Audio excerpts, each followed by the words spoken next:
Bem, irmãos, ok, vamos retomar o nosso estudo. Eu coloquei aqui na primeira parte ainda do primeiro parágrafo, porque eu quero ler até onde nós pretendemos chegar hoje, que nós já estamos caminhando já há algumas semanas. De fato, essa é a nossa terceira aula, né? Então, eu quero retomar fazendo a leitura aqui do primeiro parágrafo, observando até onde pretendemos caminhar hoje. A liberdade que Cristo comprou para os crentes sob o Evangelho consiste em sua liberdade da culpa do pecado, da ira condenatória de Deus e do rigor e da maldição da lei. Também consiste na libertação do presente século mal, da escravidão de Satanás, do domínio do pecado, do mal das aflições, do temor e aguilhão da morte, da vitória da sepultura e da condenação eterna. Então, nós vamos continuar trabalhando com essa parte, vamos dizer assim, negativa, ou seja, dos males que o Senhor assim nos livrou, a liberdade que nós temos em Cristo Jesus. Adiantando aqui o nosso slide, nós consideramos até essa parte que nós observamos também consiste, nós já chegamos nessa parte, que nós vimos a questão da culpa, nós vimos a questão, enfim, da ira condenatória, né? Do rigor da maldição da lei. Aqui, em Gálatas, nós consideramos isso, a questão da maldição. E também consiste na libertação, na sequência, do presente século mal. E nós vimos também já isso na aula passada, quando vimos que o Senhor nos liberta do mundo, do curso deste mundo, né? Então, na sequência, nós vimos da escravidão de Satanás, aprendemos que não existe neutralidade, certo? Não existe neutralidade, não existe... Aquela história, os irmãos já lembram, de assim, rapaz, fulano de tal é quase crente. Já ouviram isso aí já? Isso não existe. Ou é ou não é. Uma vez uma pessoa chegou e me disse, rapaz, fulano é quase crente, falta só um fio de um cabelo de um sapo. Aí eu, vixi, então já é crente, sapo não tem cabelo, né? Mas, enfim, aquela questão de está faltando só uma peinha de nada, né? Não existe isso. Ou você serve a Deus, ou serve ao diabo. Isso não é muito bom de se ouvir, mas é o que a Escritura diz para nós. E na sequência nós falamos do domínio do pecado. De fato, é onde nós vamos continuar, né? Isso, muito bem. Não é isso? Nós paramos aqui, considerando a escravidão de Satanás, e nós vamos considerar o domínio do pecado. Apenas um parênteses antes de nós observarmos a questão do domínio do pecado. Às vezes a gente vai conversando com os irmãos nos corredores e tendo feedback. É bom isso também, porque a gente pode acrescentar e agregar algumas coisas. Primeiro, lembrando que nunca a nossa fala ela vai abordar todos os aspectos da verdade. Então, a gente está considerando aqui um ponto e passando de forma panorâmica e concisa. Então, às vezes, existem algumas realidades mais profundas, mais teologicamente complexas, que, claro, não é o nosso objetivo. Algumas vão surgir, a gente vai tratar, mas não é o nosso objetivo dizer assim, pronto, fechou o assunto sobre aquilo ali. Não, tem coisas que a gente pode ainda aperfeiçoar e melhorar. Uma delas, eu conversando com os irmãos esses dias, foi a questão da culpa, né? E da culpa no ímpio. E o irmão falou, eu gostei da observação dele, e a gente conversou um pouco ali, que muitas vezes o ímpio comete pecado e ele não está nem aí pensando em Deus. Então, como é que se ajustaria isso? Claro que eu não afirmo a culpa no sentido de que todo ímpio comete um pecado e eu disse, oh meu Deus, não. Mas ele tem a noção de certo e errado, como diz Paulo em Romanos capítulo 2. Que o ímpio, mesmo não tendo a lei de Deus, quando age de conformidade com a lei, ele procede conforme a norma da lei escrita no seu coração. E Paulo diz, testemunhando-lhe a consciência, acusando ou defendendo. Certo? Então isso não quer dizer que não existe também a cauterização da consciência. O que é que isso significa? Quando você cauteriza uma coisa, você queima uma coisa, parte do seu corpo fica mais insensível. A consciência, quando ela é cauterizada, com o passar do tempo, ela vai se tornando mais insensível. Por isso que o juízo de Deus avança quando a consciência é menos acionada. Ok? Quando o fórum íntimo, quando o tribunal que existe dentro do homem começa a silenciar diante dos seus pecados, podemos observar que a ruína se aproxima. Né? Então, eu vi os irmãos postando um dia desse aí, às vezes tem um contato de algum irmão salvo, e aí os irmãos estão até postando aquela frase de Spurgeon, né? que não existe juízo maior do que um homem ser feliz nos seus pecados, algo assim, né? Então, se um homem ele prospera, ele é feliz nos seus pecados, é terrível. É terrível isso, porque é o que Paulo diz em Romanos 1, que Deus os entregou às paixões infames. Então, mas quando falamos da culpa, nós entendemos que todo homem sim tem a espada da lei, acusando, defendendo, em alguma proporção, e que quando o evangelho é pregado, essa pessoa como assim foi conosco, aí a culpa se acentua. Não é assim? Aí a gente percebe os nossos pecados pela palavra, nos arrependemos, né, cremos no Senhor, e aí a culpa é removida. Ok? E outras coisas mais a gente vai aperfeiçoando aí na nossa caminhada. Então a confissão fala que nós somos também libertos do domínio do pecado. E aí é uma coisa interessante essa expressão da confissão, quando ela coloca o domínio do pecado. Por quê? Porque nós não fomos libertos da presença do pecado. Tá bom, irmãos? Isso parece ser uma coisa assim óbvia, mas ela não é trazida à memória nas nossas considerações, vamos dizer assim, pessoais, familiares, sociais, eclesiásticas, certo? Então, nós precisamos entender que enquanto nós aqui vivermos, nós ainda haveremos de pecar. Parece ser uma coisa que alguns crentes têm medo de falar isso. Eu já vi, né, alguns irmãos terem receio quanto a isso. Eu já falei isso aqui para os irmãos, que o Dr. Lloyd Jones, ele disse certa feita, que as pessoas que mais se escandalizam com o evangelho são os próprios crentes. Porque se o evangelho for pregado como ele de fato é, os crentes são os primeiros a levantar objeções. Certo? A levantar objeções. Mas isso está na Escritura abundantemente. Né? Por exemplo, abre comigo em Romanos capítulo 5. Né? Nós vamos já ver Romanos 6, está aí, mas eu quero só mostrar uma coisa para vocês aqui agora. Romanos capítulo 5.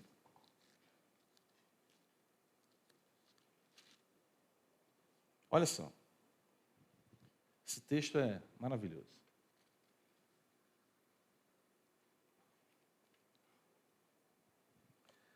Versículo 8, o apóstolo Paulo diz assim: mas Deus prova o seu próprio amor para conosco, pelo fato de ter Cristo morrido por nós, sendo nós ainda o quê? Eu não sei qual foi sua vida pregressa, eu sei da minha, né? E sofro com ela até hoje. Mas o texto está me dizendo que Cristo lá na cruz, né, há 2030 anos atrás, que nosso calendário está atrasado 4 anos, né? Vou colocar aí, 2030, né? 2030 anos atrás, quando Cristo morria lá na cruz, ele estava ali em mente, Deus em mente, Ele em mente, e o Espírito Santo já também. Vou aplicar lá, naquele cabrinha lá no Ceará, que ainda vai ter esse estado do Ceará, lá em Fortaleza, aquele nosso cegozinho lá, ali, rebelde, Jesus está morrendo, ou seja, e eu não estava nem aí para ele. Nem aí para ele. Pelo contrário, eu queria me entregar mais e mais às minhas paixões. E quando eu era ímpio, eu lamentava os pecados que não tinham dado certo. Quase dava certo, a gente faz pecado. Né? Às vezes estava com os amigos, uma noite, pai, foi bom, mas se a gente tivesse feito para tal canto, tivesse feito aquilo ali, tivesse feito aquela coisa. Né? Paulo está dizendo que Deus me amou mesmo eu sendo assim. Apesar de nós sermos ainda o quê? Pecadores. Agora veja o que eu chamo, né? Aliás, já vi outros teólogos chamarem de superlativos da fé. Aí Paulo diz, logo, muito, mais agora. Muito mais agora, ele diz, sendo justificados pelo seu sangue, seremos salvos da ira. E ele diz, porque se nós, quando inimigos, fomos reconciliados com Deus mediante a morte de seu filho, de novo, muito mais, estando já reconciliados, seremos salvos pela sua vida.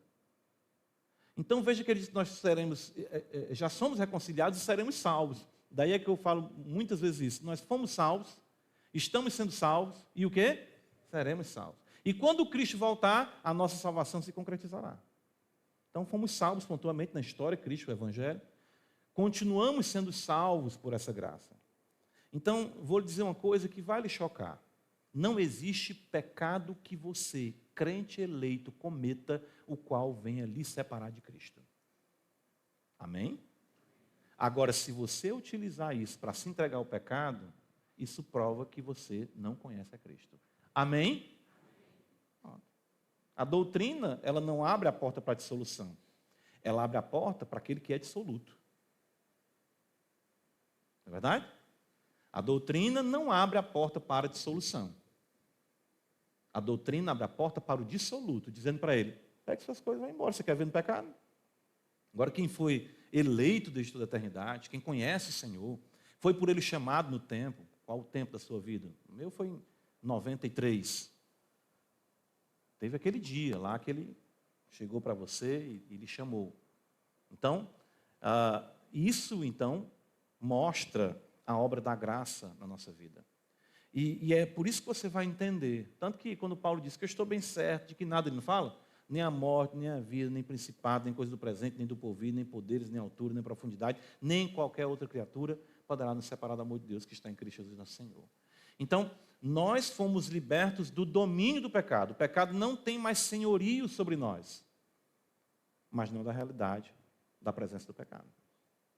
Tristemente, e isso você como crente vai constatar, você vai pecar.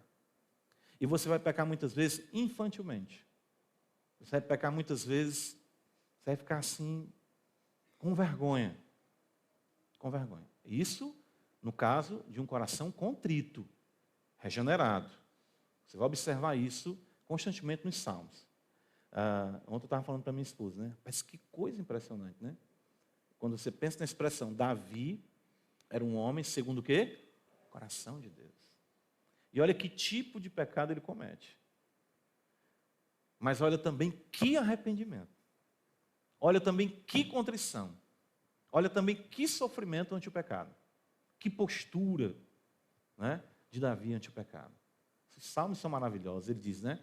Contigo, olha a beleza, ó. Contigo está o perdão. Quem é que lembra o restante? Para que te temam. Quando eu olho para Deus, assim, Deus é o Deus perdoador. Quer que isso me cause em mim? Temor. Não cause em mim dissolução. Se eu no coração contemplar a vaidade, diz o salmista, o Senhor não teria me ouvido a súplica. Então você sabe, no coração, no íntimo, você pertence a Deus. O pecado, então, ele não lhe domina. Você não é mais regido pelo pecado, no sentido de que você vai fazer aquilo, você tem que fazer aquilo, a sua agenda é determinada por isso. Não, de maneira nenhuma.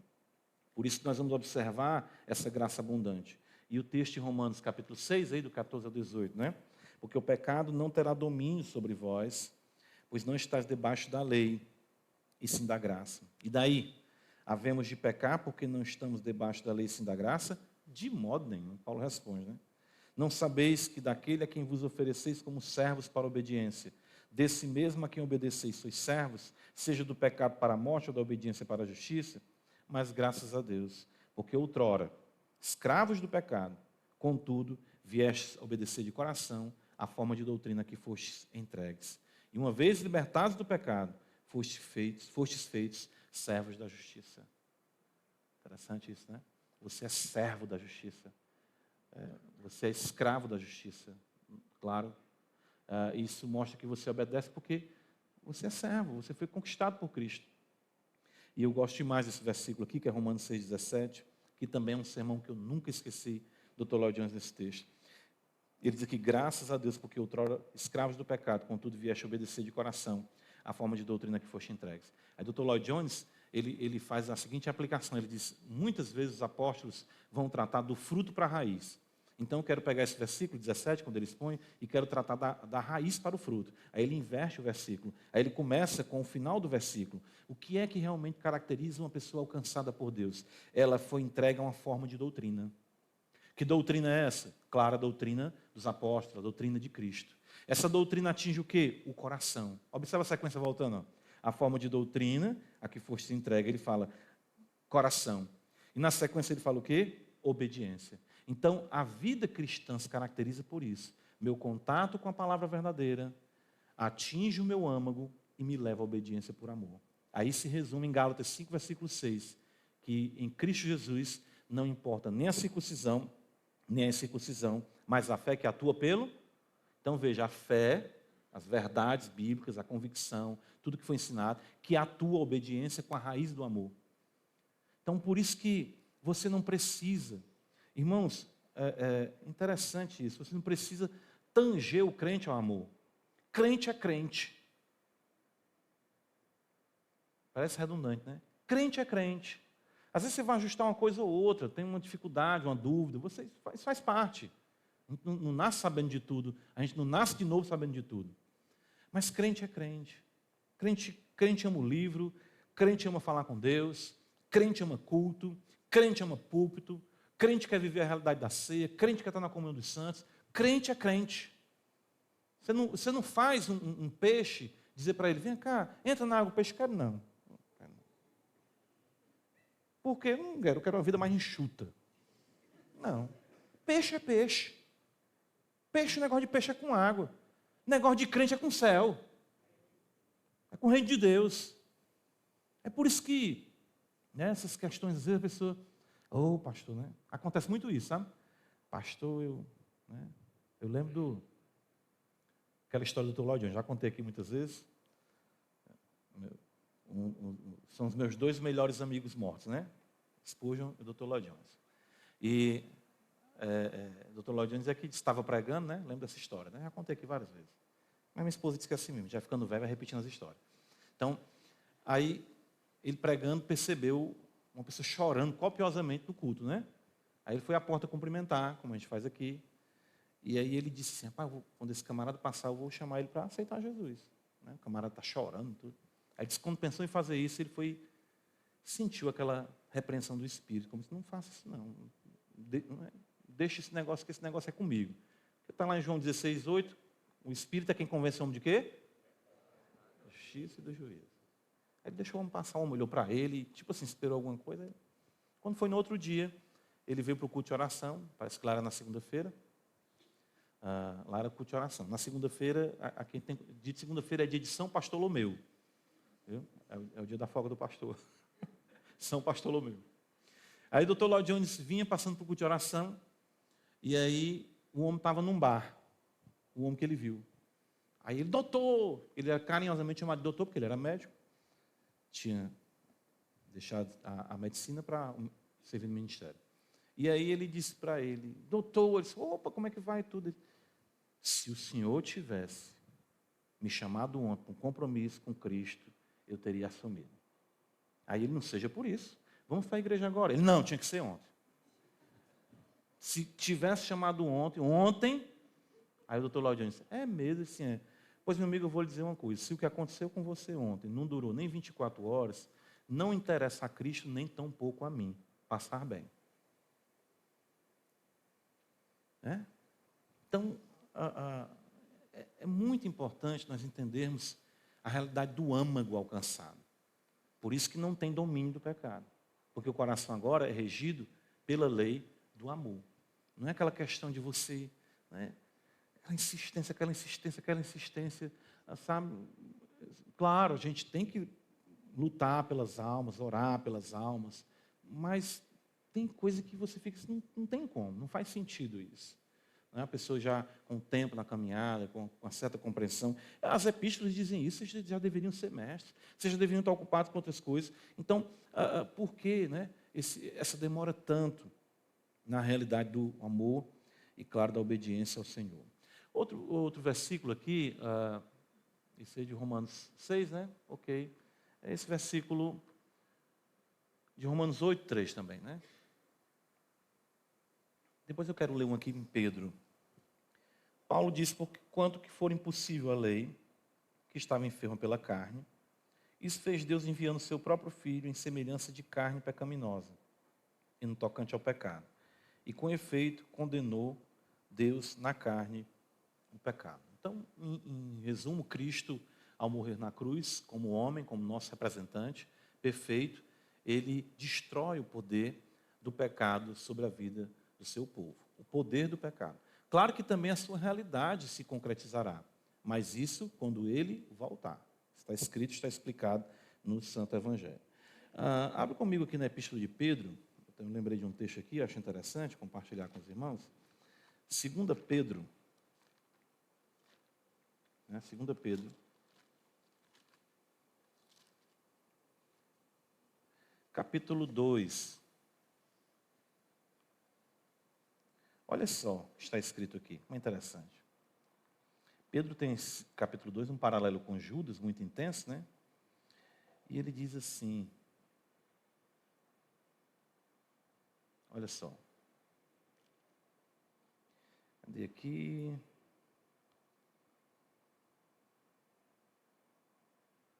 Opa, acho que é aqui. Achei. Versículo 17, Pedro vai dizer, esses tais são como fontes sem água, para a gente ver o contexto. Como névoas impelidas, que é o paralelo lá da Epístola de Judas, por temporal. Para eles está reservada a negridão das trevas. Porquanto, proferindo palavras jactanciosas de vaidade, engodam com paixões carnais, por suas libertinagens, aqueles que estavam prestes a fugir dos que andam no erro, prometendo-lhes liberdade, quando eles mesmos são escravos da corrupção. Pois aquele que é vencido fica escravo do vencedor. Guarda aí como é interessante isso. Aquele que é vencido fica escravo do vencedor. Ou seja, você vai entender quem é o seu Senhor observando a quem você serve. Quem é que tem a última palavra sobre a sua vida? Né? É isso que Pedro está dizendo. Esses camaradas aqui são metidos a serem religiosos e tudo isso. Olha, aquele que é vencido é escravo do vencedor. O que é que ele vence? O que é que ele domina? Quem é que dita a sua história? Quem é que dita a maneira como você vive, pensa? O que é que passa nos seus pensamentos? O que é que vai, o que sobe no seu coração? Como você interpreta a vida conjugal? Como você interpreta a criação dos filhos? Como você entende a sua vida de trabalho? Como você age e reage diante das corrupções do mundo? O que o mundo propõe e o que você dispõe? Aquilo que a quem você serve, é de fato Senhor da sua vida. Isso mesmo no contexto eclesiástico. Você vai observar que os fariseus, Jesus dizia para eles que eles eram escravos do diabo. Aliás, filhos do diabo. João 8,44 ele fala isso. Vós sois filhos do diabo, porque quereis satisfazer os desejos, os seus desígnios. Então os fariseus, mesmo tendo conhecimento da Torá, eles serviam a Satanás.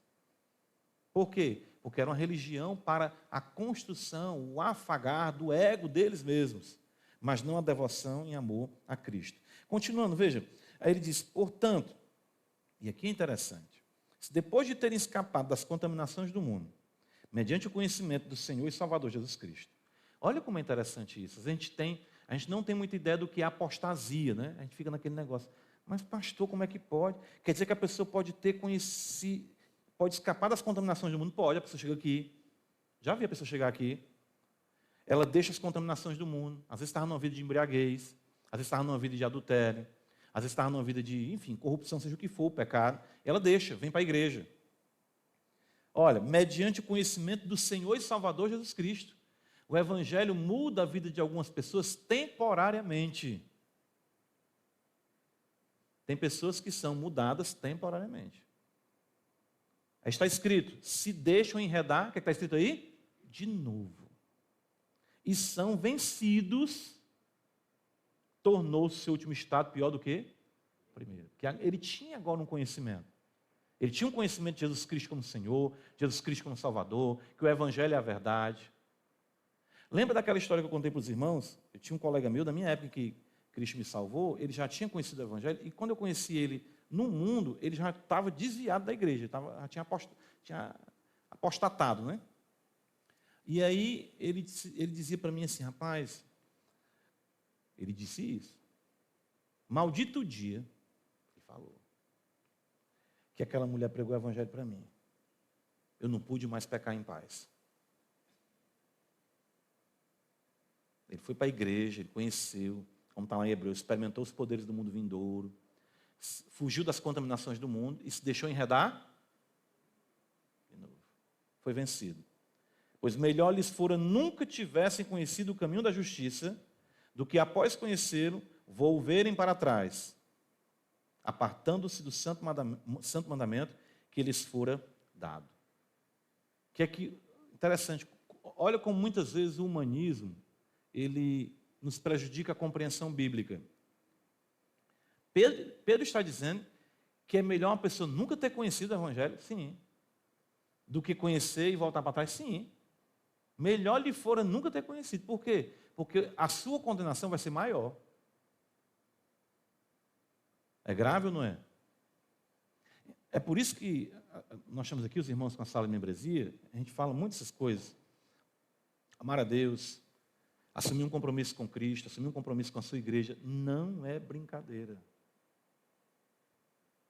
Igreja não é brincadeira.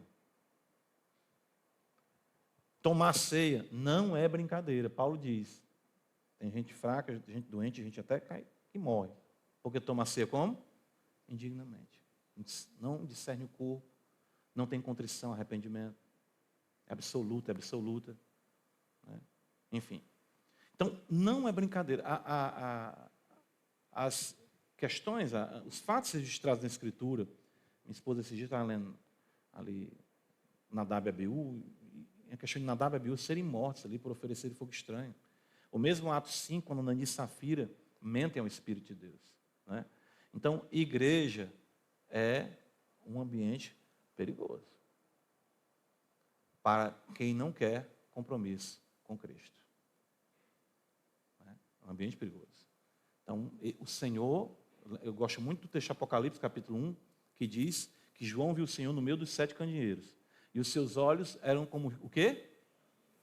Sabe o que é que isso significa, né? Ele perscruta. Ele vê se o coração é contrito. Ele vê se o coração é quebrantado. Ele vê se ali é um pecador contrito. Não é que você não seja pecador.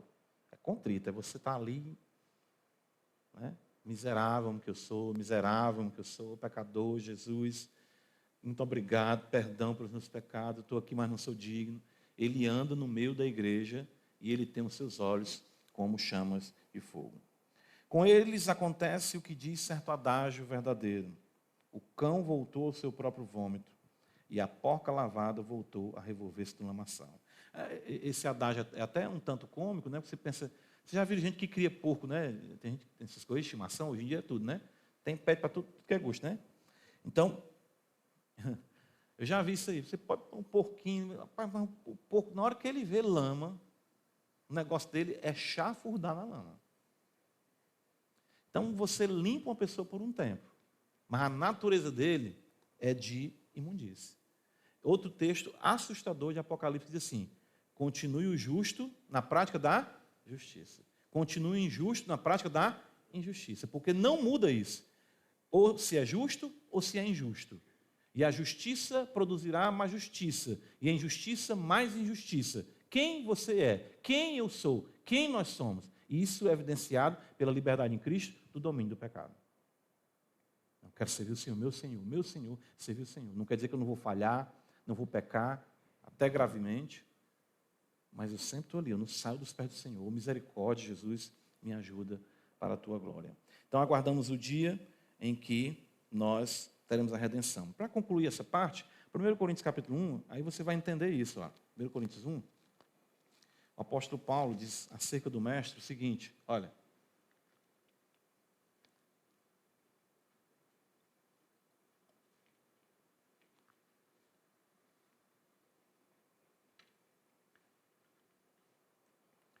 Verso 30, depois dele dar as características nossas aqui de fraco, sem nobre nascimento, sem sabedoria, isso somos nós.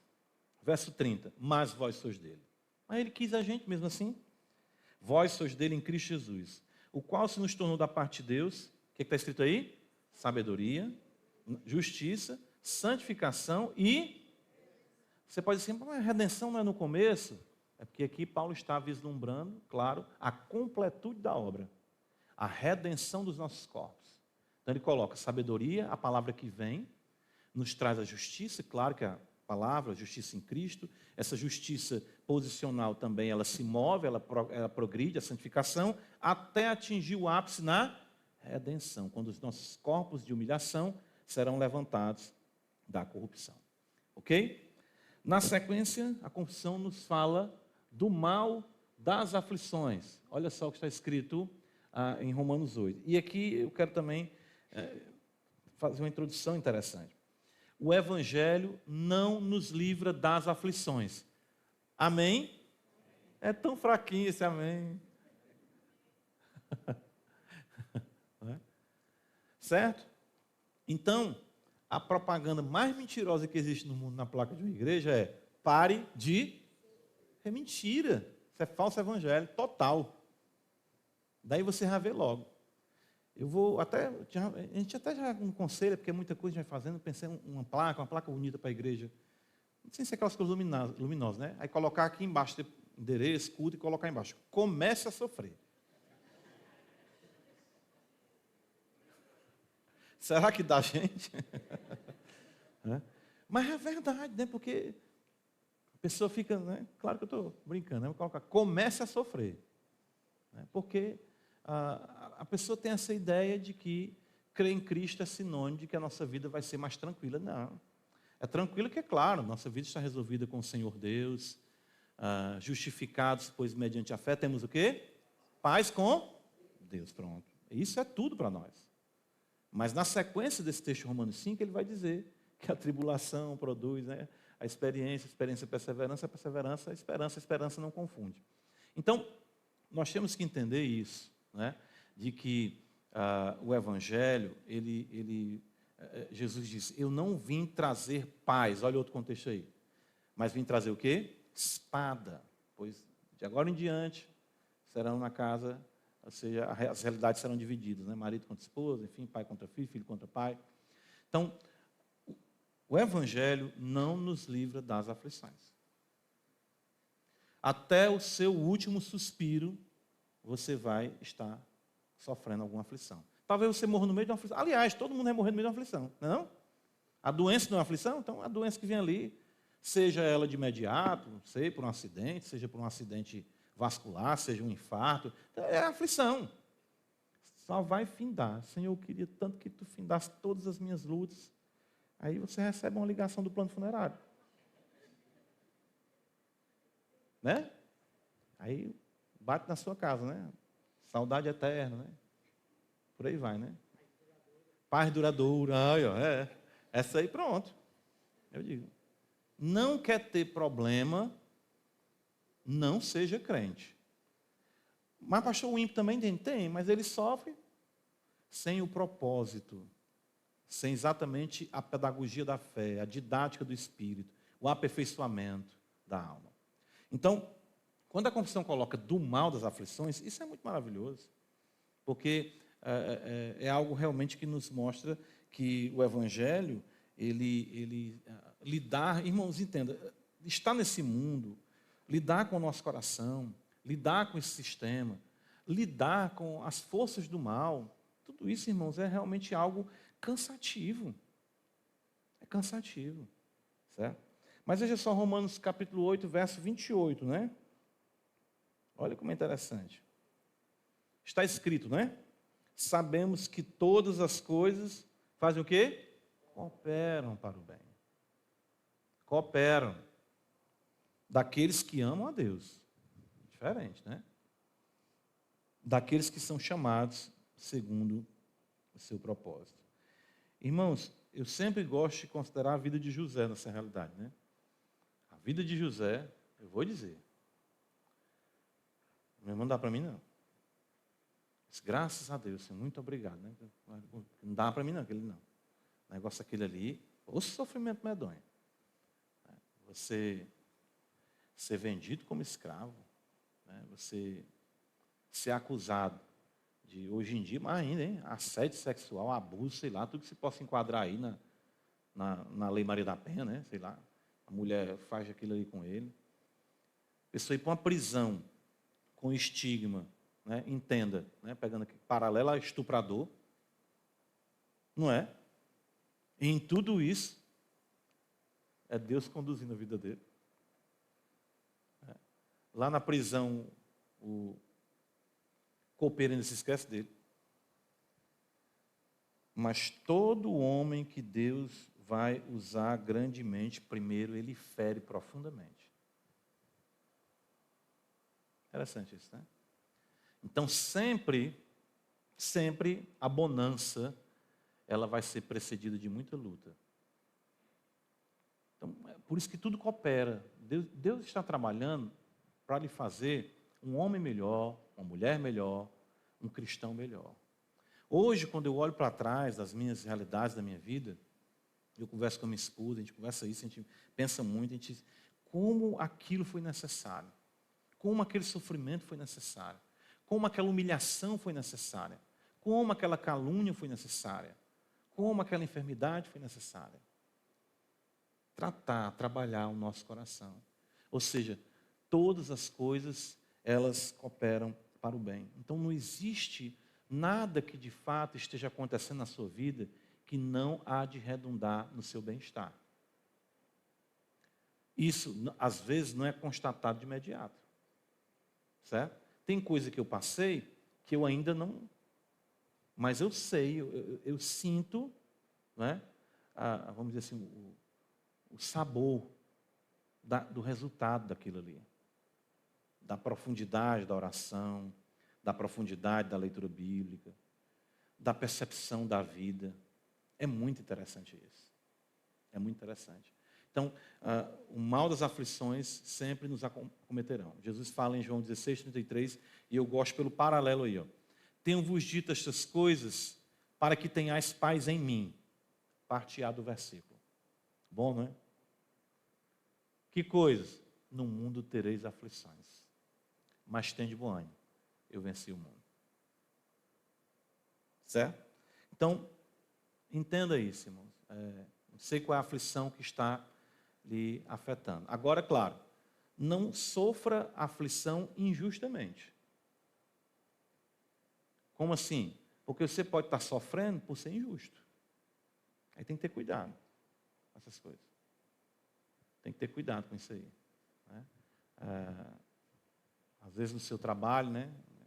Eu lembro na minha inexperiência, eu trabalhava e às vezes estava ali no comércio alguma coisa e eu, na hora do trabalho, eu queria pregar para o povo. Não estou dizendo que é errado você observar uma oportunidade, falar uma coisa de Cristo, claro, né? Mas aí, eu, na hora do trabalho, eu começava a pregar e uma pessoa zombava, outra discutia, aí vi uma coisa ou outra, aí eu disse, é o diabo. Mas, não, eu estou sendo uma pessoa que não estou tendo noção do ambiente de trabalho. Exercer o meu trabalho, com a minha vida, meu testemunho, às vezes no momento ali de um almoço, alguma coisa, né? Aí já no almoço, quando eu tinha sofrimento do almoço, como era do almoço, eu ia orar, sentava com os colegas para almoçar, quando eu fechava os olhos para orar, quando eu abria, não estava mais o prato lá. Era. É esse sofrimento aí, então estou padecendo, eu estou orando, né? Não, gente, brincadeira, cadê meu almoço e tudo? Disse, não, tu orou aí e sumiu. Era, acontecia. Isso aí. Aí disse, rapaz, é o sofrimento que a gente passa como crente, né? Nesse sentido. Agora eu estou sendo inconveniente, né? Eu lembro que certa feita também eu trabalhava num lugar, já foi num contexto calvinista arminiano, né? Porque todo homem nasce arminiano, né? Como diz o Whitefield, depois é que toma juízo, vai ser calvinista, né? Deus revela, né? Isso aí é história mais para frente. Quiser entender mais sobre calvinismo, vou recomendar um livro, se estiver disponível para vocês aí. Um que eu lembrei agora, que eu estou lendo outros livros desse autor, é Uma Jornada na Graça. Lê esse livro. Muito bom. Uma Jornada na Graça. É uma novela teológica. Gosta de novela? Essa aí é teológica. Uma Jornada na Graça. Terminei de ler dele agora, mas esse não está traduzido ainda, que é Uma Jornada na Pureza, que é sobre disciplina na igreja. Esse autor escreveu 18 livros sobre essa temática. Assim, sobre novelas teológicas, né? Mas só traduziram um, que foi esse A Jornada na Graça. Muito bom. E aí eu no trabalho, falando sobre discutindo com um colega que era arminiano e eu calvinista, né? Aí a proprietária chegava e brigava, isso aí, é o diabo, né? Atrapalhando e tudo, né? E eu querendo, por fim da força, mostrar que ele estava errado e que eu estava certo. Completamente na contramão do que é ser calvinista, né? que se eu creio que Deus é que soberanamente se revela a alguém e transforma o coração de alguém, eu queria, na força do argumento, convencer a pessoa de que ela estava errada e eu certo. Onde é que está a soberania nisso aí? Onde é que está a graça irresistível que eu prego nisso aí? Né? Falar e deixar Deus agir. E não comprometer ambiente de trabalho, ou de casa, ou qualquer coisa. Né? Eu me lembro quando eu tive contato com as doutrinas da graça, né? O Evangelho, enfim, a expiação de Cristo pelos seus eleitos. Eu cheguei para minha esposa e disse assim, minha filha, Jesus morreu só pelas suas ovelhas, pelos seus eleitos. Ela disse, meu filho, você está ficando doido, é? E aí eu fui ali orando e chegava, conversava com ela, mostrava a eleição e tudo tal. E aí, graças a Deus, ela estava predestinada a entender. Então, graças a Deus, ela entendeu. Então, as aflições também, elas têm que acontecer por motivo de justiça. Pedro diz isso. Olha só, abre comigo aí em 1 Pedro, capítulo 2, que às vezes o crente diz assim, rapaz, eu estou passando uma luta muito grande, o que foi? Não, eu estava lá em casa, minha mãe estava assistindo uma novela velha, eu fechei a televisão na cara dela, porque ela estava com esse negócio dentro de casa, não vou aceitar isso. Meu irmão, mas vem cá, a casa é da tua mãe, sim. E tu fechou a televisão na cara da tua mãe, foi, rapaz, tu quebrou um bocado de mandamento aí, homem. Primeiro, tu honra teu pai e tua mãe. Não, mas ela está assistindo novela, agora da Globo, sim, mas ela não é crente, cadê a educação, cadê a gentileza? Não, mas o diabo está usando é você. 1 Pedro 2, Pedro vai dizer isso, né?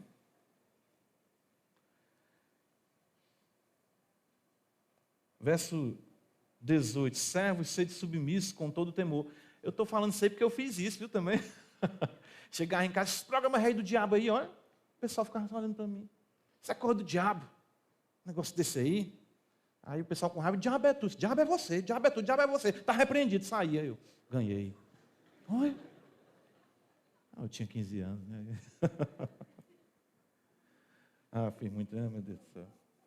Graças a Deus que Deus tem paciência. Servos, verso 18, sede submissos com todo o temor ao vosso Senhor, não somente se for bom e cordato, mas também aos perversos. Olha só, ao perverso. Porque isto é grato que alguém suporte tristezas, sofrendo injustamente por motivo de sua consciência para com Deus.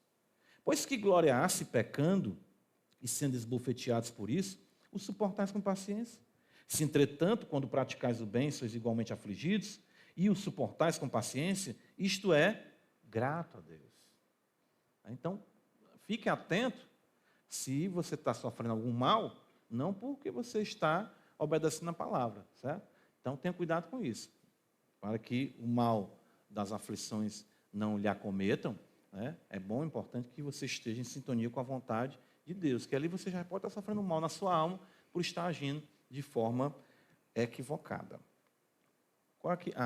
Dá tempo que a gente conclui esse ponto aqui. Do temor e aguilhão da morte, da vitória da sepultura. Olha como é interessante isso, irmãos. Olha, você vê que a confissão fala, Cristo comprou a liberdade para nós. Ele fala da culpa do pecado, da ira condenatória de Deus, do rigor e da maldição da lei. Também consiste na libertação do presente século mal, da escravidão de Satanás, do domínio do pecado, do mal das aflições. Aí ele fala do temor e aguilhão da morte, da vitória da sepultura. 1 Coríntios 15 está aí, 54 a 57. Aí você vai entender porque que Paulo assim fala, se expressa, né? Que beleza. Ele diz, e quando este corpo corruptível se revestir de incorruptibilidade, e o que é mortal se revestir de imortalidade, então se cumprirá a palavra que está escrita, tragada foi a morte pela vitória. Onde está a morte, a tua vitória? Onde está a morte, o teu aguilhão? O aguilhão da morte é o pecado, a força do pecado é a lei. Graças a Deus que nos dá a vitória por intermédio de nosso Senhor Jesus Cristo. Então perceba que o seu temor da morte, ele vai gradativamente sendo minado quando as realidades as quais Cristo adquiriu para você se tornam mais e mais pessoais a você, reais a você. Entendeu? Então, por que você vai observar muitas vezes o crente não querer considerar a morte? Né? Não, vira essa boca para lá, né? E tudo. Por quê? Porque as graças alcançadas por Cristo, ele ainda não tem ciência das mesmas como deveria ter. Porque, como diz Pedro, essas virtudes em vós existindo e aumentando, elas têm que aumentar. Eu gosto da confissão que ela coloca isso aí como o derradeiro ponto no que concerne a chegar à prestação de contas, que é o juízo. Porque Hebreus 9, 27 diz, né? Depois da morte, o que é que diz? Segue-se o juízo. Tanto que o próximo tema do slide é a ira condenatória de Deus. Mas o fato é que Paulo considera a morte e entende. Tem momentos que Paulo fala que vai estar junto com os que serão transformados, e tem momentos que Paulo se inclui com os que haverão de ressuscitar. Por quê? Porque ele sabe que não importa. Como ele diz lá em Romanos capítulo 13, que se vivemos, vivemos para quem? Para o Senhor. Se morremos, morremos para quem? Para o Senhor. Quer, pois, vivamos ou morramos, somos de quem? Senhor. Então, sentir o luto, sentir a dor, tudo que envolve a solenidade da morte é bem-vindo. Mas nunca para o cristão com o contexto de um desespero. Né? Tem até um livro, esqueci agora o título, acho que é do puritano, se não fala a memória, se é do John Flavel, em que ele fala da questão do luto. E ele mostra como o luto pode pecaminosamente se tornar uma armadilha.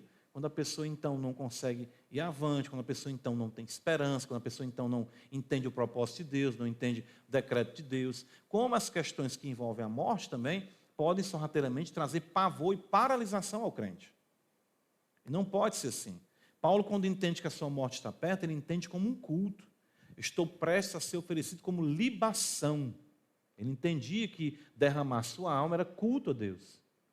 E isso, claro, vem com o progresso da fé. Por isso que é importante que essas graças em nós, elas aumentem, para que não sejamos infrutíferos no conhecimento de Cristo. Olha, eu separei outro texto aqui, de Hebreus 2, que diz: visto, pois, que os filhos têm participação comum de carne e sangue, deste também ele igualmente participou, para que por sua morte destruísse aquele que tem o poder da morte, a saber, o diabo, e livrasse todos que pelo pavor da morte estão sujeitos à escravidão por toda a vida. Poder da morte aqui com o diabo não é porque o diabo decide quem vai morrer ou quem não vai morrer. Isso vem pela questão do pecado e do pavor que, consequentemente, trouxe a realidade da morte. Porque quem tem o poder de tirar a vida ou dar a vida é quem? Deus. Mas o terror, o império do diabo sobre o mundo, né? Você vê o poder da morte, por exemplo, vamos pensar aqui no imperador. Um imperador ou uma autoridade, ela tem o poder da espada, né? Está até no nosso podcast, né? Tem o poder da espada, esse é o poder da morte que apavora. Então você consegue dominar um povo até que aquele povo seja paralisado pela ameaça à sua vida. Mas não tem nada que nos paralise. É por isso que os cristãos entregavam a sua vida no martírio com confiança, porque eles sabiam que estariam com o Senhor a partir do momento que fechassem os olhos aqui nessa esfera. Então, aquela questão de apavorar a pessoa, escravizar a pessoa, a questão, não existe mais isso. Por quê? Porque fomos libertos em Cristo. Não é? E, como alguns costumam dizer, o lugar da sepultura se tornou, de fato, né, um local da nossa esperança. Não é? Então, concluindo, para a gente só findar aqui, rapidamente, e da condenação eterna. Então, o crente, ele não entra em condenação. Nós somos libertos disso. Paulo escreve aos Tessalonicenses, diz: para guardar dos céus o seu Filho, a quem ele ressuscitou dentre os mortos, Jesus que nos livre da ira vindoura. Deixa eu concluir então com a leitura de Malaquias. Malaquias, gosto muito desse texto. O texto diz assim para nós no capítulo 4 de Malaquias. Olha para você ver como nós não temos mais que temer a manifestação da ira do Cordeiro. Olha que beleza esse texto. Malaquias 4. Pois eis que vem o dia, e arde como que? Fornalha. Todos os soberbos e todos os que cometem perversidade serão como restolho. Em harmonia com o Salmo 1, diz que o moinho é semelhante, né, à palha, né, ao moinho que é espalhado pelo vento. O dia que vem os abrasará, diz o Senhor dos Exércitos, de sorte que não lhe deixará nem raiz, nem ramo. Olha o contraste. Mas para vós outros, que temeis o meu nome, nascerá o sol da justiça, trazendo salvação. Está vendo a salvação? Concretizando a redenção nas suas asas. Saireis e saltareis como bezerros soltos da estrebaria. Pisareis os perversos, porque se farão cinzas debaixo das plantas dos vossos pés, naquele dia que preparei diz o Senhor dos Exércitos. Você consegue imaginar isso? Eu não sei, me vem aqui uma cena, talvez você tenha visto alguns efeitos especiais, né? Lembra de quando os filmes colocam aquelas explosões nucleares, aquele fogo devastador, né? Lembra aí do Exterminador do Futuro, é o novo, né? A pessoa vai abrir a janela, o pessoal está até brincando, dizendo assim, foi abrir a janela no Ceará e né? Aquele fogo, né? Destruindo. Irmãos, o sol da justiça que é Cristo é mais poderoso do que 1 milhão, 1 trilhão de bombas nucleares. Quando ele se manifestar na glória do seu poder, pode ter certeza, ninguém vai ter dúvida do que está acontecendo. Mas o texto diz que para nós não haverá destruição, será um sol da justiça. Nesse dia, todo mundo vai ser pentecostal. Todo mundo pulando. Olha. O bezerro solto da estribaria é como? É só os pinotes. Todo mundo com alegria subir na glória. Pinotando no céu. Já pensou? Pulando de nuvenzinho. Nada. E não encontra o Senhor. Enquanto isso, a hecatombe cósmica acontecendo. A vinda de Cristo. Os ímpios, você vai olhar para baixo, o texto está dizendo, e você verá um mundo feito em cinzas, debaixo dos vossos pés. E vocês em alegria. Então não terá condenação para o crente. E eu gosto da sequência. Pastor, o que é que eu faço? Até lá, como é que a gente tem que fazer? Versículo de número 4. Lembrai-vos da lei de Moisés. Quer subir em glória? Lembre da lei de Moisés. Amém? Vamos para casa? Deus abençoe os irmãos. Até a noite, se Deus quiser, com a nossa exposição do Evangelho de Marcos.